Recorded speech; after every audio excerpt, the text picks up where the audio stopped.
आता इथं आपण काही छोटी छोटी वाक्य लिहिली, बरोबर आहे का?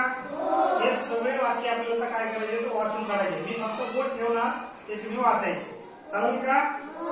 चला सुरू करूया.